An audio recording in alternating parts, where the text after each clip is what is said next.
conditionner en quelque sorte son corps à s'habituer à une certaine discipline, c'est-à-dire les trois disciplines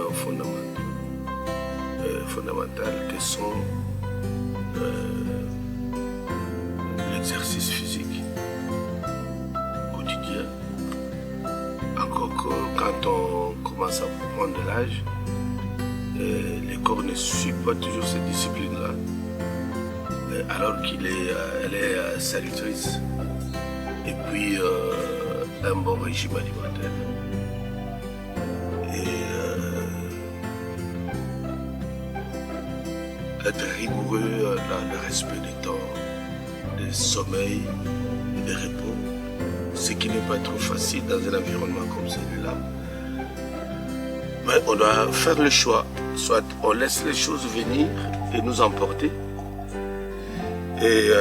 ou soit on les contient, on les gère, et puis on soumet. Quand le corps est déjà habitué à cette discipline-là, on peut rentrer comme ça parfois le soir et épuisé, exténué.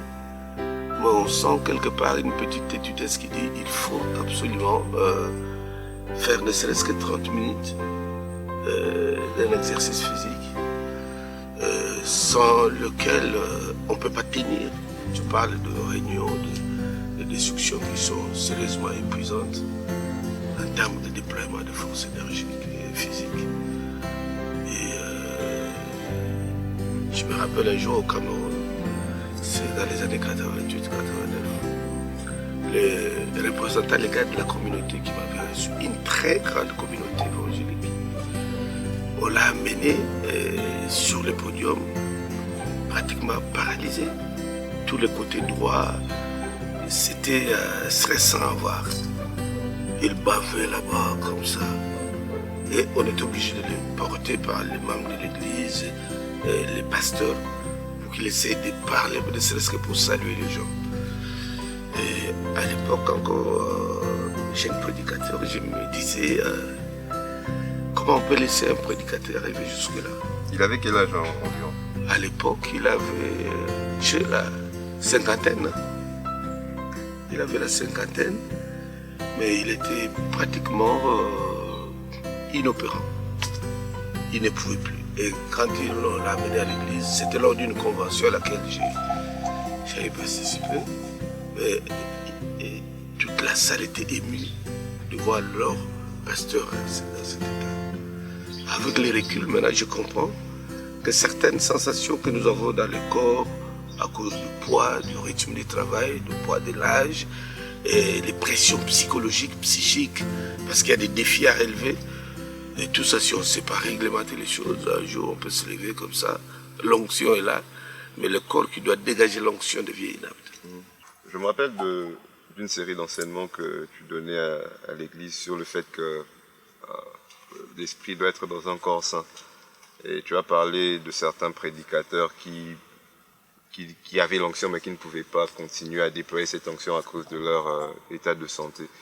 Je ne sais pas, dans ton cas, est-ce que tu as attendu un certain âge pour te rendre compte du fait qu'il fallait commencer à prendre soin de ton régime alimentaire et des exercices physiques? C'est quelque chose que tu avais commencé il y a très longtemps, vu que déjà, ça ne date pas d'aujourd'hui, ça fait des années que tu as ce même rythme de travail et ce style intense de travail. Moi, je me rappelle lorsqu'on était petit, on se voyait, il y avait des semaines où on se voyait que le samedi, parce que tu quittais le matin, nous on allait à l'école, et lorsqu'on revenait, tu étais toujours au bureau, et on devait aller au lit à 20h, du coup, lorsque tu revenais, tu ne trouvais pas parce qu'on dormait, et on se voyait que le samedi. Donc c'est un rythme de travail que tu as déjà depuis longtemps.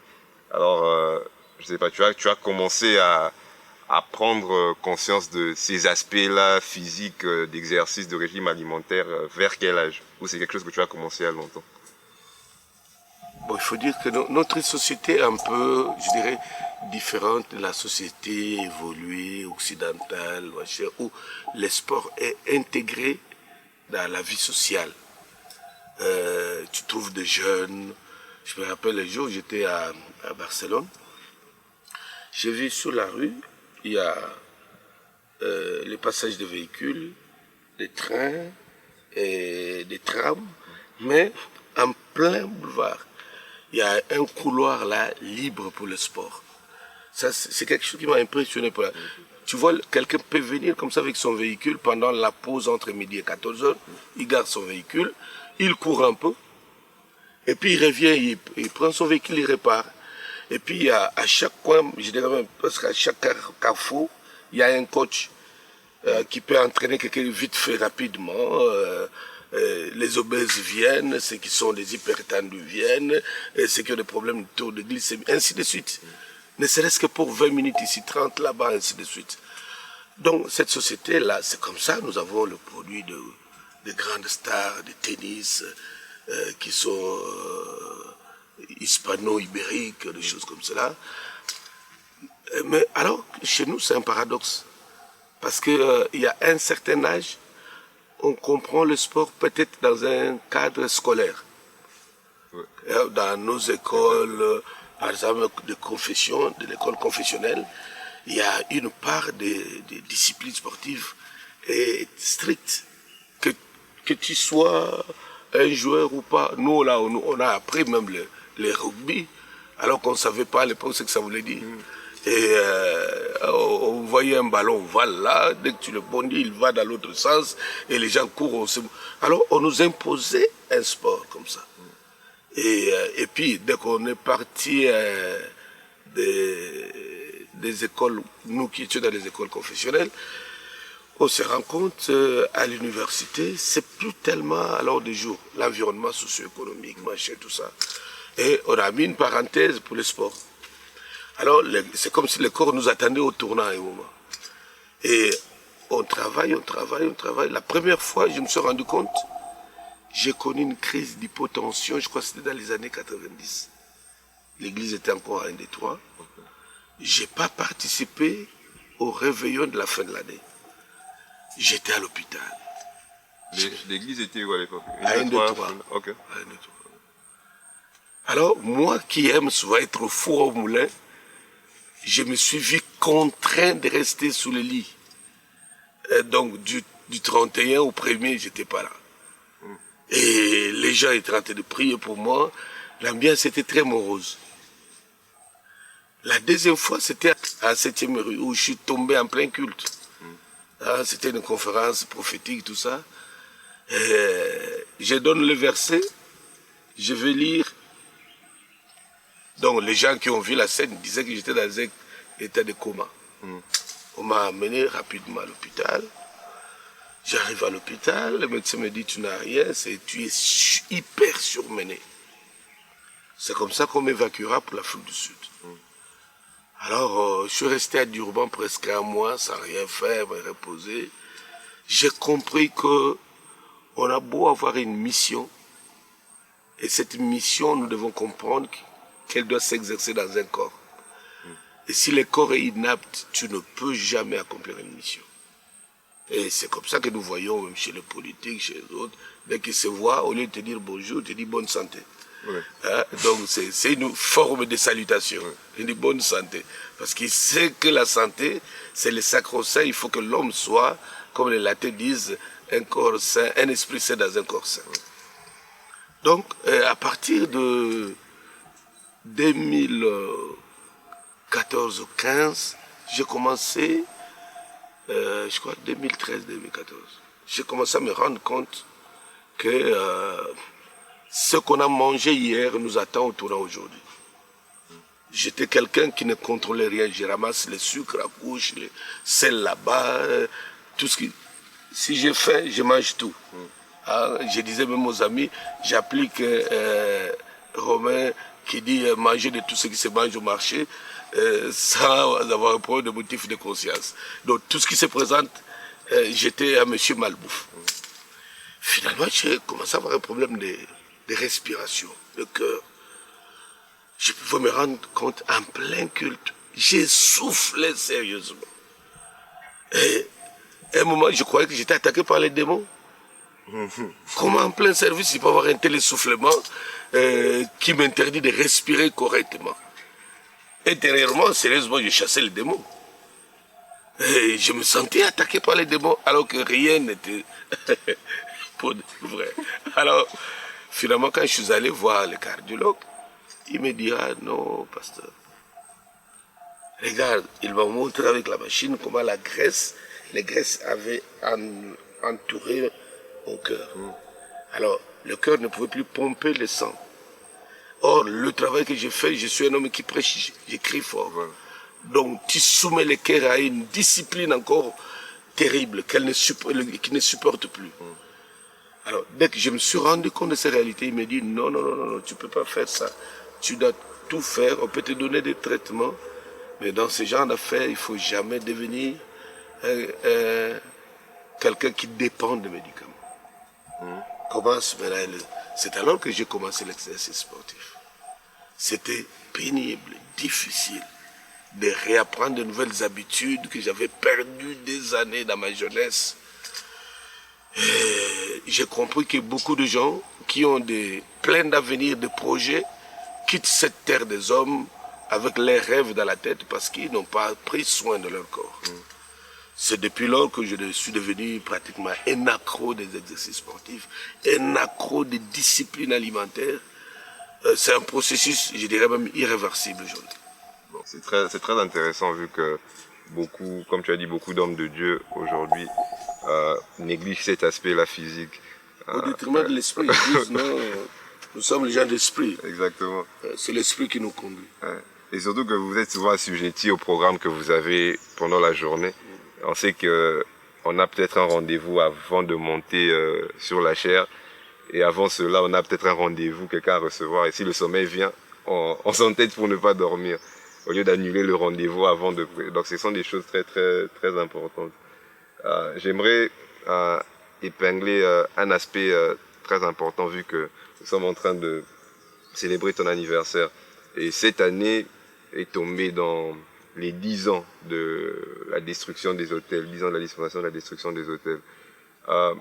Lorsque ce mouvement a commencé, je sais que vous êtes un homme spirituel d'abord. Je sais que vous voyez souvent des choses à long terme.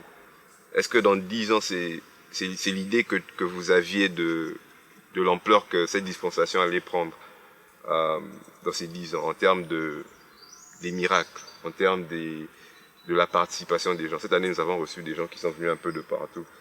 Quelque chose qui étonne un peu beaucoup de gens. Et aussi, l'évolution. Ça, c'est une observation personnelle que j'ai faite. L'évolution dans votre discours. Au fur et à mesure que les années avancent et au fur et à mesure que les chapitres aussi avancent. C'est quelque chose que vous imaginiez au début de cette dispensation, il y a 10 ans. Vous êtes aussi surpris, comme nous, de l'ampleur que cette dispensation a pris. Le Fils de l'homme est venu pour détruire les œuvres des ténèbres, la sorcellerie, la magie, l'occultisme, même religieux. Jésus est venu au monde pour les détruire et c'est ce qu'il fait maintenant.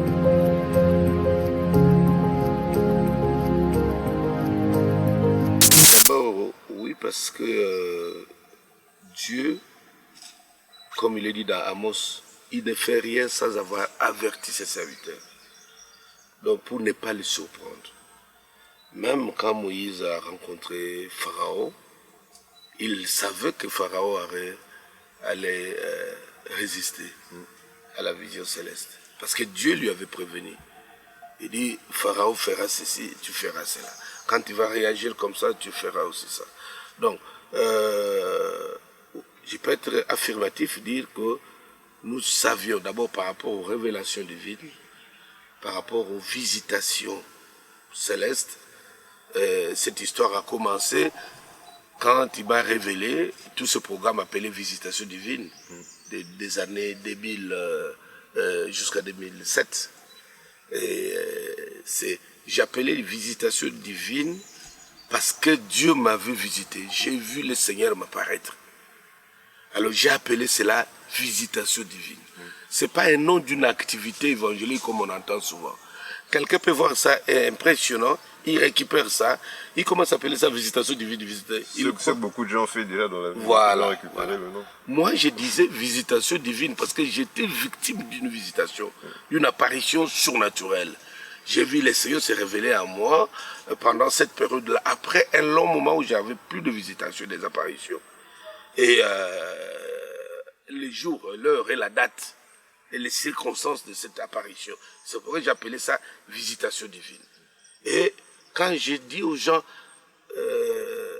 vous allez voir comment Dieu va vous visiter, parce que Dieu ne peut visiter les gens que par la personne qui a été visitée elle-même, par Dieu. Et c'est comme ça que j'ai baptisé ce mouvement de l'esprit visitateur. J'allais appeler ça même apparition divine. Mais j'appelais ça visitation pour être un peu en accord avec la révélation et les Écritures.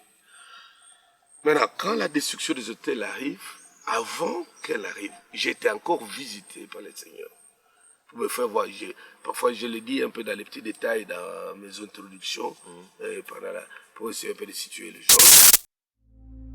La destruction des hôtels prend le Jésus-Christ de l'histoire. Il le ramène au présent. Il le rend actuel. Nous ne parlons pas juste d'un Dieu qui avait fait ceci. Il était une fois. Non, puisqu'il est le même, aujourd'hui, nous voulons aussi le voir. Amen. Je voyais des choses. Je savais que les choses allaient prendre de l'ampleur. Une très grande ampleur. Mais quand les choses ont commencé à prendre l'ampleur, moi-même, physiquement, j'étais un peu étonné.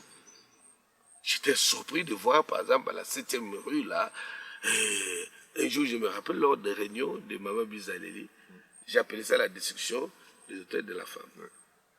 J'ai vu, notre bureau était encore vers la 10e rue, Petit Boulevard, vers l'église là-bas. J'ai vu cette route-là.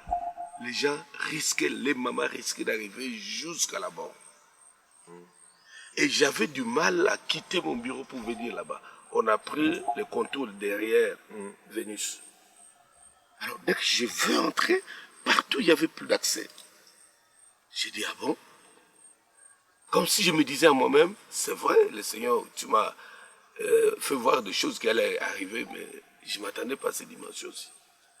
Et j'ai commencé à voir toute la 7e, la place commerciale, inondée des gens incroyables. Parfois, je ne comprenais pas comment ils se débrouillent pour amener les chaises.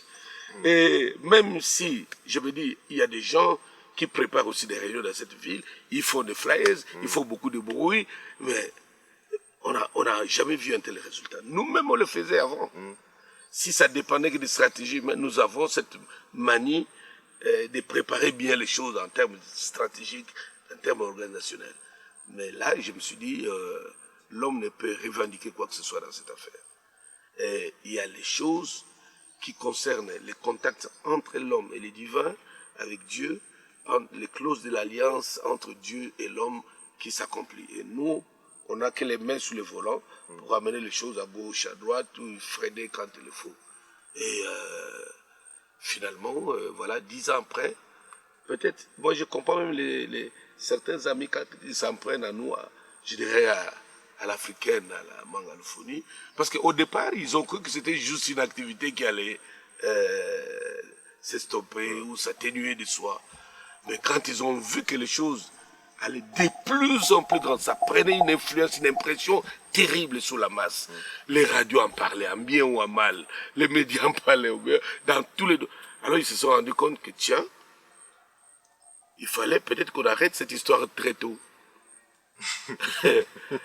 Il fallait qu'ils s'organisent pour l'arrêter un peu tôt. Ouais. C'est comme s'ils étaient eux-mêmes aussi pris de court.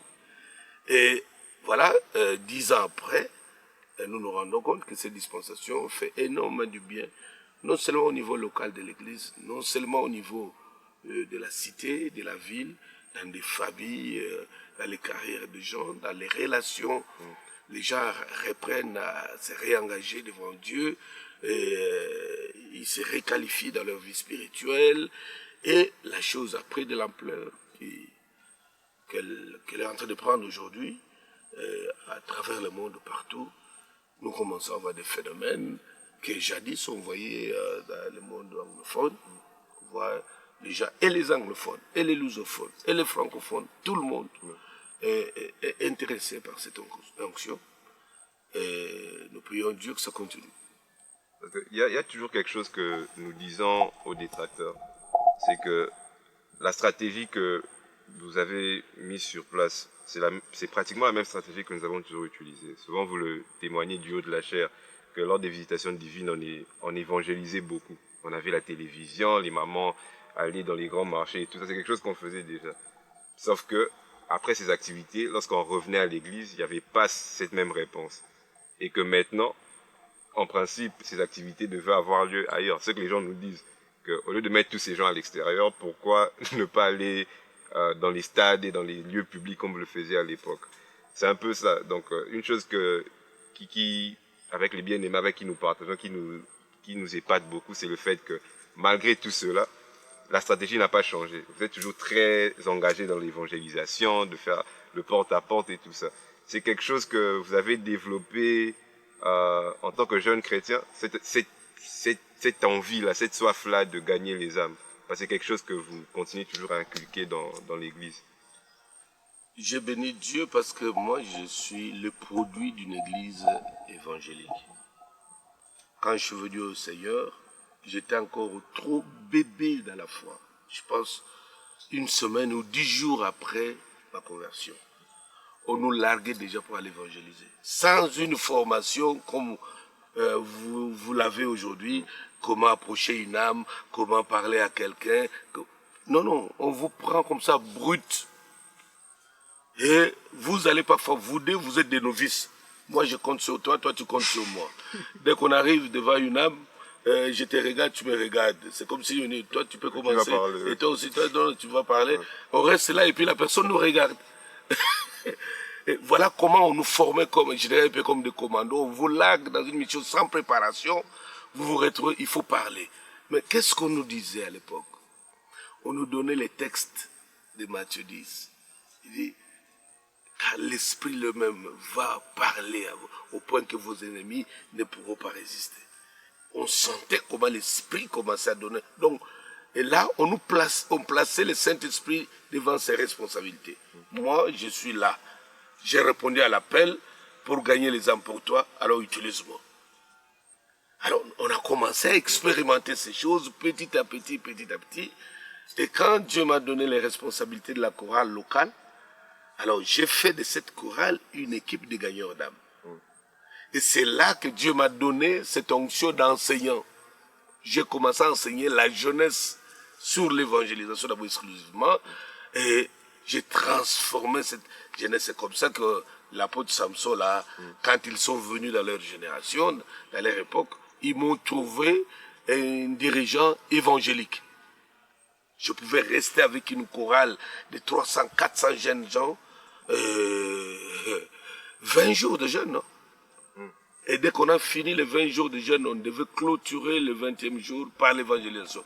Vous vous rendez un peu compte, les gens qui sont restés des semaines et des jours sans manger, fatigués. Alors je les larguais comme ça. On va l'évangéliser. Les uns tombaient dans la rue, les autres vomissaient parce qu'ils fatigués. Voilà un peu la discipline qui a forgé ces ailes de l'évangélisation à nous. Jusqu'aujourd'hui, je continue à évangéliser. Je me sers de la dimension de la grâce que Dieu a mis sur moi. Quand quelqu'un m'approche ou pour un autre sujet, je vais me rassurer à la fin que je peux aider cette personne à recevoir Jésus dans son cœur. Donc, dans la destruction des autels, pour ce qui est de la destruction particulièrement, elle est un peu différente des campagnes d'évangélisation telles qu'on les connaît.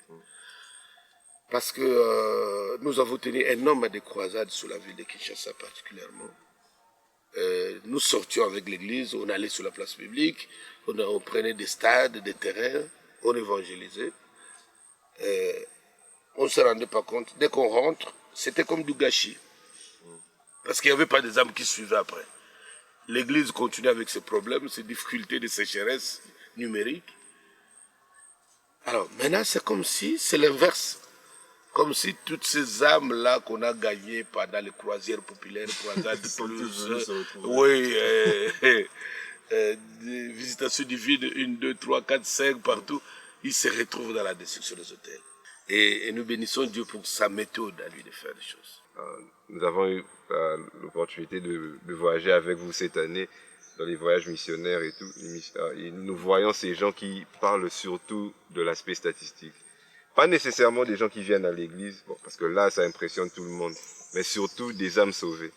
Quand ils lisent 5000 âmes baptisées en 2016, 4000 et quelques en 2017 et 6000 en... C'est surtout ça qui épate les gens, parce qu'ils se disent, juste le nombre de ces âmes, c'est une église. 2 églises, 3 et 4 églises. Donc quelque part, même en entendant vos contemporains, lorsqu'ils viennent souvent témoigner à l'église et tout ça, quelque part, nous sentons aussi la fierté lorsqu'ils parlent de vous de ce côté-là. Le fait qu'il y a tous ces âmes qui viennent être baptisées. Donc c'est quelque chose que nous avons aussi trouvé très très intéressant juste en côtoyant certaines personnes. Vous avez parlé de quelque chose d'important lorsque vous avez parlé du fait que vous avez développé des qualités d'enseignant tout en étant un jeune dirigeant. Et je donne l'exemple du docteur Badinga du Gabon, qui nous a toujours dit que vous êtes parmi les meilleurs enseignants qu'il ait entendus. Et je trouve que c'est un grand compliment de quelqu'un qui est assez cultivé, qui a beaucoup voyagé. Et je vous ai souvent posé cette question en aparté. Aujourd'hui, il existe très rarement des secrets aujourd'hui par rapport aux enseignants. Les gens peuvent entrer sur les réseaux sociaux, prendre l'enseignement d'un pasteur et prêcher et tout ça. Et même l'auditoire qui vous écoute aujourd'hui, ils sont habitués à entendre beaucoup de choses à la télévision. Et lorsqu'ils viennent à l'église, ils vous évaluent aussi, ils vous observent pour voir en quoi cet homme est différent de ceux que j'ai entendus, ceux que j'ai lus dans tel livre, ceux que j'ai lus dans les réseaux sociaux. Aujourd'hui, en tant que prédicateur, quelle est l'importance qu'un prédicateur doit attacher aux recherches, au sens d'avoir un sens de recherche aujourd'hui, en termes de lire des livres, voir des documentaires, parce que je sais que avec toi, tu as beaucoup de références. Récemment, lorsque le feu pasteur Billy Graham a rendu l'âme, tu as longuement parlé de lui devant l'auditoire à l'église, expliqué comment il t'a influencé également en tant que jeune chrétien. Et aujourd'hui, beaucoup de jeunes prédicateurs, beaucoup sont incapables aussi de mentionner certains de ces noms-là, alors que vous avez toujours gardé ce sens de respect, de référence, et aussi vous documentez par rapport à ça. À quel point c'est vraiment important pour un jeune prédicateur aujourd'hui de se documenter sur l'histoire du réveil. C'est un peu la perspective que je voulais avoir de vous par rapport à ce sujet. L'espace francophone a beaucoup de soucis à se faire. Parce qu'il y a beaucoup de tricheries. Tu peux voir même quelqu'un qui sort de ce zoo parce qu'il a tenu une croisade, par exemple, pour le cas de Kinshasa, sur le boulevard Triomphal, même sur le stade. Et il s'est fait appeler père du réveil. Même la notion de père, là, il est incapable de vous l'expliquer. Aujourd'hui, vous entendrez la plupart des prédicateurs. C'est rare, même en parenthèse, qui te parle. Un jour, mon père spirituel, mon pasteur m'avait enseigné ceci. Ce qui m'a beaucoup inspiré dans mon père, c'était tel aspect. Aspect onction, aspect enseignement, aspect profondeur, où il me parlait beaucoup de la croix, ou de la résurrection. C'est rare. Cela veut dire qu'il triche. Pourquoi il n'est pas à l'aise de parler de son arbre généalogique? Donc, c'est que son histoire, même sa biographie, sont floues.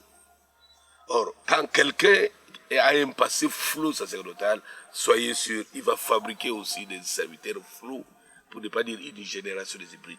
C'est malheureusement ce que nous voyons là. On a beau lire les livres, c'est une bonne chose. J'encourage, moi-même, je suis un véritable rat des bibliothèques, je lis beaucoup. Aujourd'hui, Internet a rendu beaucoup de prédicateurs de fainéants. Ils lisent plus, ils sondent plus les Écritures d'eux-mêmes. Ils n'ont plus le temps. Il faut sentir, quand quelqu'un prêche quelque chose qui vient de lui, tu vas sentir que ça c'est lui. S'il prêche quelque chose qu'il a pris de quelque part, mais s'il a des bases en lui-même, tu vas sentir qu'il prêche quelque chose qu'il a pris de quelque part, mais lui-même il a la matière. Mais si quelqu'un n'a rien, parce que tu vas le sentir, il va se trahir. Tu te diras, ce discours-ci demande une certaine intelligence, une certaine profondeur, une certaine ceci. Mais je ne vois pas ce monsieur ici là développer quelque chose de comme ça. Certes, il doit avoir gobé ça quelque part, il vient vomir. Genre... Tu sais, un pasteur un jour a voyagé. On l'a invité dans un pays prochain. Alors, il est allé avec les DVD d'un prédicateur. Dans l'hôtel où il était, il a demandé que ce qu'il avait reçu là-bas, un lecteur DVD. Alors, il suivait les DVD, il écrivait, il suivait, il venait. Il a impressionné les gens terriblement pendant sa conférence. Le jour de son départ, il avait oublié de sortir les DVD du lecteur. Alors, le pasteur qu'il avait reçu devait aller récupérer les DVD pour ramener à la maison. Il a récupéré les DVD, il arrive à la maison, il allume quand même pour mettre son DVD, plaf. Il voit un DVD avec la photo d'un prédicateur. Il dit, bon, je dois remettre un peu voir. Il regarde, et les titres, et tout. Exactement ce que le pasteur avait. Donc, le pasteur a avalé pour vomir. Alors, comme il suivait avec sa femme et certains de ses collaborateurs, les gens étaient tellement déçus. Le pasteur est resté calme. Quelques mois plus tard, il a encore invité le pasteur. Il a logé. Alors il a demandé, le pasteur a dit, est-ce que je peux avoir mon DVD? Amenez-moi le lecteur DVD. Il avait oublié qu'il avait laissé le DVD là, la fois passée. Il a demandé quand même le lecteur. Alors le pasteur a retiré les DVD et il lui a dit, je ne sais pas si c'est toi qui avais laissé ce DVD ici, que tu le parles. Lui regarde, le pasteur a nié. Ah bon? C'était un mensonge abject. Lui-même le pasteur dit, moi j'ai jamais écouté cet enseignement. C'est quand j'ai récupéré le lecteur que en allumant le lecteur, j'ai vu sortir ces DVD à l'intérieur. Alors, le pasteur était confus. Alors, on lui a donné la semaine pour animer. C'était un fiasco monumental. Parce que dans son système, tout le monde a compris que partout il part, lui-même il ne sonne pas les Écritures, il ne lit pas. Il copie, il copie, il copie. J'ai dit, c'est une bonne chose de lire, c'est une bonne chose de s'inspirer des autres prédicateurs. Mais il faut avoir la matière. Le pasteur doit avoir le temps de rester devant Dieu.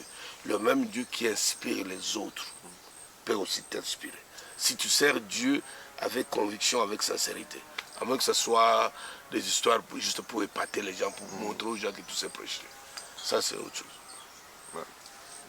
Un conseil très important que j'espère beaucoup de gens vont appliquer dès aujourd'hui. Selon vous, quelle est la plus grande qualité qu'un pasteur doit avoir? C'est vrai qu'il faut en avoir plusieurs, mais la plus grande qualité qu'un pasteur doit avoir, c'est laquelle? Je sais que c'est une question très complexe à poser, surtout à quelqu'un qui a 40 ans de carrière.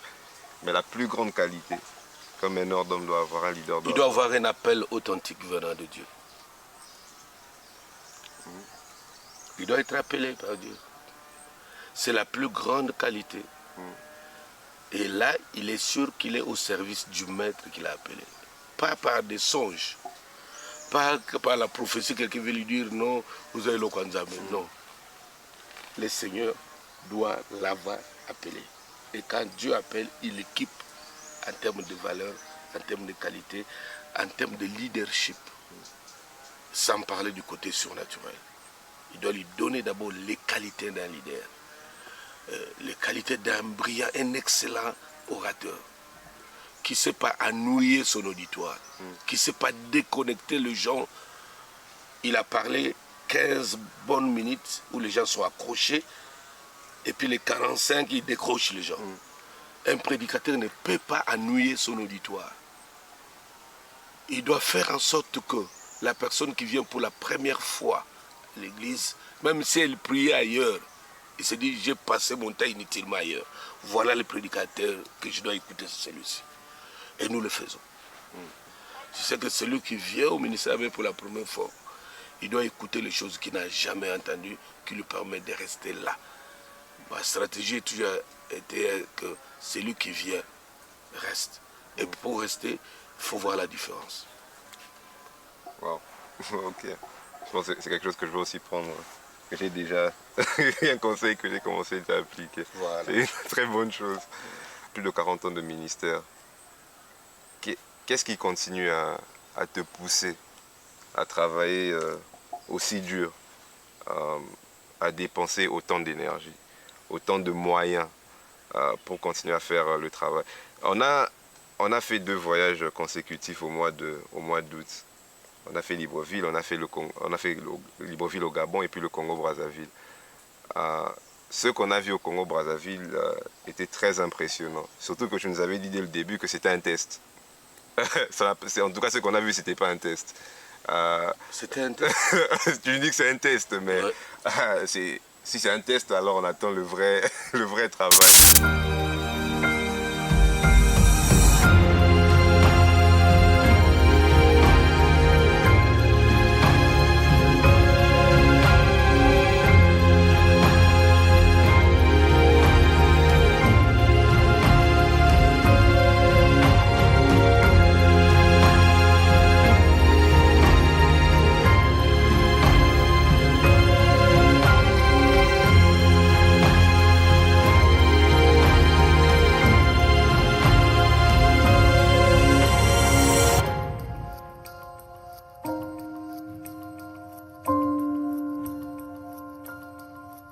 Mais qu'est-ce qui continue à te motiver pour continuer à te donner autant? Parce que nous savons le voir, nous savons le ressentir. Avec maman et Gis, qu'on le voit toujours que tu reviens très très épuisé chaque jour après chaque service. Mais qu'est-ce qui continue à pousser l'apôtre Léopold à travailler autant? Comme s'il n'a encore rien fait. Donc chaque année, c'est comme tu travailles comme un jeune prédicateur qui vient à peine de commencer. Quelle est ta source de motivation? Je pense que un prisonnier n'a pas de droit. Il est esclave de son geôlier. C'est pour cela que Paul se fait appeler captif. Et nous croyons, par la grâce de Dieu, que nous le sommes. Nous sommes prisonniers de quelqu'un qui nous mène là où il veut. Même quand on veut se reposer, il t'intime l'ordre de te réveiller. Et nous sommes prisonniers, captifs de cette onction qui pouvait comprendre que jusqu'à ces âges-là, qu'on ait l'énergie que la plupart des jeunes prédicateurs n'ont pas. C'est pourquoi nous sommes là comme si le Seigneur prenait les taureaux par les cornes et il t'amène là où tu veux, et au point que tu sois plus capable de faire ce que tu veux faire. C'est ce qui se résume dans cette énergie déployée sans cesse, 24 heures sur 24, tu rentres à la maison, tu te dis, demain en tout cas, je dois rester jusqu'au soir, ne pas sortir. Mais quand tu te lèves le matin, il te dit, il faut que tu fasses ceci. Dès que tu arrives là-bas au bureau, les enfants te disent, papa, on croyait que tu n'allais pas venir aujourd'hui. Et tu ne donnes aucun signe d'un homme fatigué. C'est pas qu'on soit des automates ou des robots, mais on est prisonnier de quelque chose. Quand tu rentres dans les actes des apôtres, même dans les évangiles, la Bible dit que le Seigneur a tellement travaillé qu'il avait même oublié qu'il fallait manger. Et tu vas trouver ça aussi dans les actes des apôtres. Donc il y a une similitude dans la manière du Seigneur de travailler avec ses hommes jusqu'aujourd'hui. Cela n'exclut pas quand même qu'on trouve quand même un petit moment comme maintenant là. Comme maintenant, ouais. Mais vous servez de moi pour que je parle comme si j'étais à l'église encore. Hein? En tout cas, merci. Merci beaucoup de m'avoir accordé ce moment ici. Je sais que beaucoup de gens seront très édifiés, très contents de te voir, en tout cas, t'exprimer dans ce cadre ici. En tout cas, encore merci beaucoup et happy birthday. Thank you. Thank you. Thank you, Letof. Tu ne veux pas chanter joyeux anniversaire pour Dalila. Tu coupes pas les règles. On y va. Joyeux anniversaire. Tout le monde. Quelle voix! Continue. Continue.